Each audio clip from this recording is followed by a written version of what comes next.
Greetings, loyal fans, apocalypse, and those of you who clicked on the video by accident. Please keep watching. Spring is done, and summer is funner.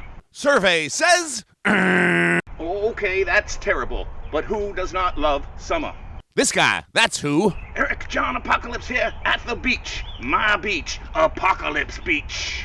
I know, this may not be the real beach, but this creek here runs into a river which runs into the Atlantic Ocean, meaning, from a certain point of view, I'm at the beach! I know, it's a stretch, but you can tell by the video quality here that this is the best I can afford, and after the apocalypse, it might be all we got left. On the bright side, my beach has a few things the real beach doesn't. For starters, no people. Aren't we the worst? Now, I love the occasional party, but I mostly enjoy my solitude, where I have time to ponder the mysteries of the universe, or at least decide what my favorite ice cream flavor is. I've always loved mint chocolate chip, but lately I'm leaning towards cookie dough. Next best thing, plenty of shade. Look, I'm either this pasty white color, or I am red. So to me, the sun is no fun. And lastly, of course, there are no real waves. When I was a kid, I loved the waves. Splashing about, it was so much fun. But today, as an adult, I just can't stand being tossed around like so much laundry when I'm trying to relax. why, there's even beach combing. What you mostly will find is just garbage, but occasionally you get lucky. And if you've been looking out for apocalyptic events, this spring was more of the same. The Midwest was baked alive this spring by a deadly heat bubble. It wasn't even summer yet. Weather optimists point out it couldn't possibly get any hotter, right? Besides, it will eventually get cool again. In November, Donald Trump became the first president in history to be charged with not one, but multiple felonies, though he will appeal, and his supporters are certain that the charges were trumped up. Get it? Trumped up, because he's...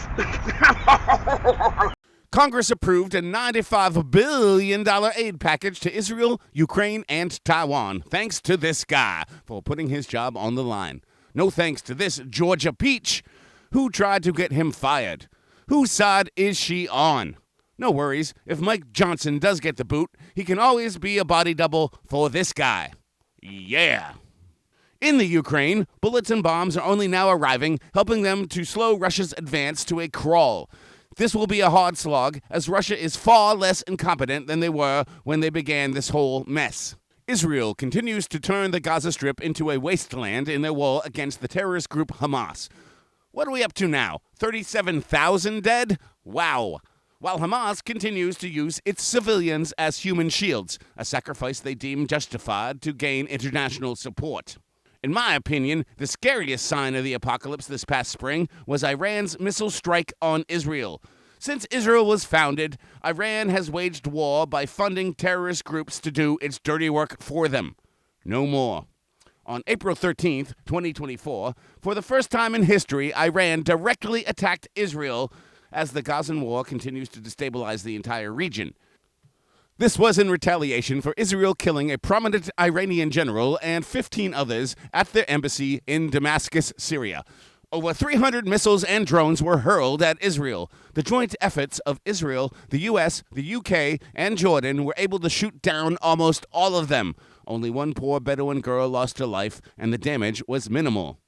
Curiously enough, Iran let the world know this was going to happen, meaning they were either trying to test Israeli defenses or just flexing their muscles. So that's it for this season. Stay safe, stay hydrated, and please buy my book.